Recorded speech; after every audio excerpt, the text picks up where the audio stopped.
శ్రీ విష్ణు రూపాయ నమశివాయ. ఈ మధ్య చాలా మంది ఈమెయిల్స్ పంపిస్తున్న విషయం ఏమిటంటే, ఏమండి హనుమాన్ చాలీస్లో ఈ 4 తప్పులు చదవకూడదు అంటున్నారు. మరి మేము ఏళ్ల తరబడి ఇవే చదువుతున్నాం. గీతా ప్రెస్ పుస్తకంలో కూడా ఇవే ఉన్నాయి. చివరి గీతా ప్రెస్ పుస్తకం అనేది మనందరం స్టాండర్డ్గా తీసుకునే పుస్తకం కదా. ఈ 4 తప్పుల గురించి చెప్పండి అని అడుగుతున్నారు. ఈ మధ్య అయితే హనుమాన్ అని ఆంజనేయ స్వామి పైన ఒక సినిమా వచ్చింది కదా. అది వచ్చాక అయితే ఇలాంటి మెయిల్స్ వేలాది మెయిల్స్ వస్తున్నాయి. ఏమిటంటే ఆ సినిమాలో హనుమాన్ చాలీస పెట్టారండి, భలే ఉత్సాహపూరితంగా ఉంది, కానీ అందులో కూడా ఈ 4 తప్పులు ఉన్నాయి. ఏమిటి అని, అవి ఏమిటి అనేది ఇప్పుడు ఈ వీడియోలో చెప్తా. సరే, మొట్టమొదట 4 తప్పులు అని ప్రచారంలో ఉన్నవి ఏమిటి అనేది చూద్దాం. 6వ చౌపాయి ఉంది కదా హనుమాన్ చాలీస్లో. హనుమాన్ చాలీస్లో ఉన్న శ్లోకాలని చౌపాయిలు అంటారు. అందులో శంకర సువన కేసరీ నందన అని చదువుతాం మనం. అలా చదవకూడదు, శంకర స్వయం కేసరీ నందన అని చదవాలి. ఇది మొదటి తప్పు. ఇంకా రెండవది 27వ చౌపాయిలో సబపర రామ తపస్వి రాజా అనకూడదు, సబపర రామ రాయసిర రాజా అనాలి. ఆ తపస్వి అనేది తప్పు అని. ఇంకా మూడవది వాళ్ళు చెప్తుంది ఏమిటంటే 32వ చౌపాయిలో రామ రసాయన తుమ్హరే పాస సదారహో రఘుపతికే దాస అని చదువుతాం కదా. అది సదారహో అని చదవకూడదు, సాదరహో అని చదవాలి. ఇంకా 4వ చెప్పేది ఏమిటంటే 38వ చౌపాయిలో జోషతవార పాఠకర కోయి చూటహి బంది మహాసుఖ హోయి అని ఉంటుంది కదా.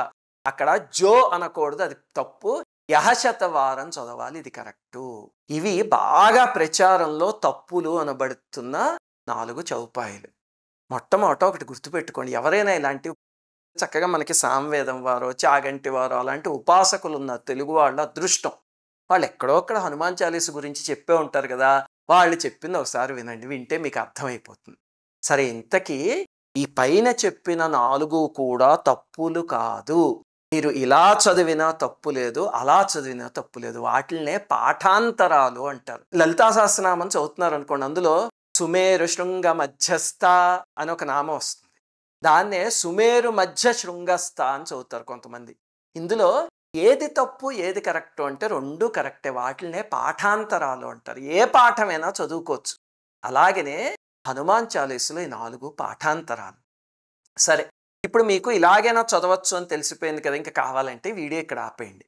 లేదండి అసలు ఆ 4కి అర్థాలు ఏమిటి అనేది తెలుసుకుందాము అని ఉంటే కనుక అప్పుడు ఆ మిగతా వీడియో చూడండి.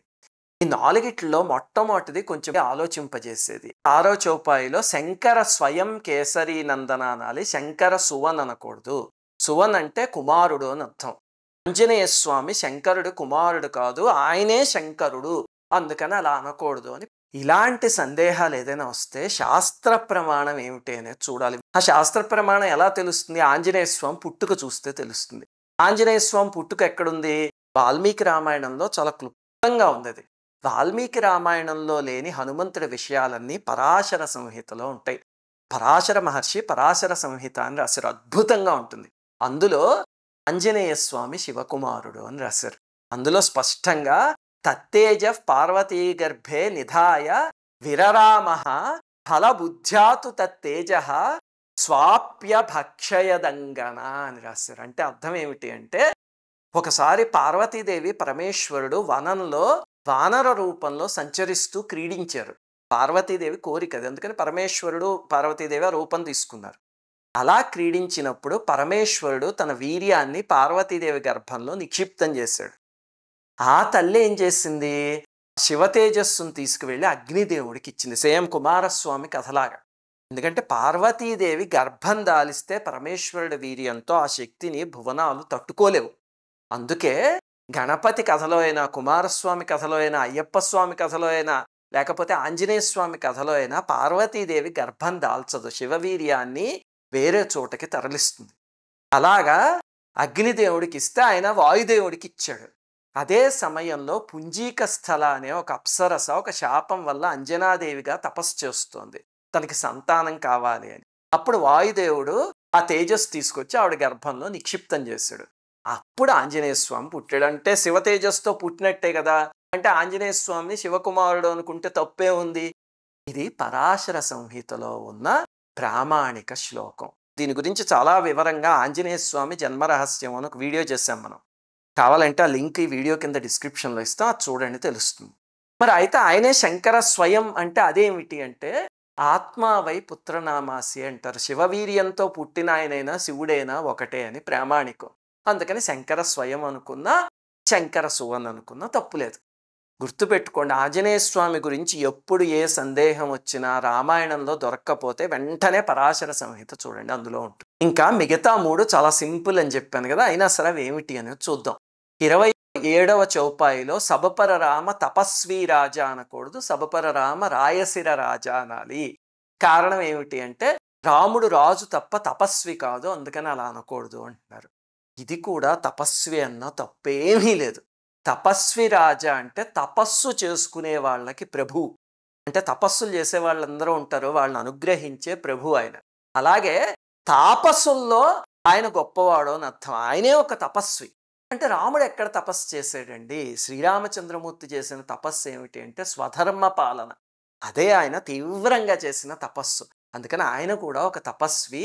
తపస్సులలో రాజు, తపస్సులకి రాజు, అందుకని తపస్వి అన్న తప్పేమీ లేదు. ఇంకా 3వది 32వ చౌపాయిలో రామరసాయన తుమ్హరే పాస సదారహో రఘుపతికే దాస. సదారహో అనకూడదు, సాదరహో అంటున్నారు. ఏమిటి ఇంతకీ దీని అర్థం అంటే రాముడి రసాయనం నీ దగ్గర ఉంది, నువ్వు ఎల్లప్పుడూ రఘుపతికి దాసుడవి అని. ఏమిటి రాముడి రసాయనం అంటే అదే రామనామం.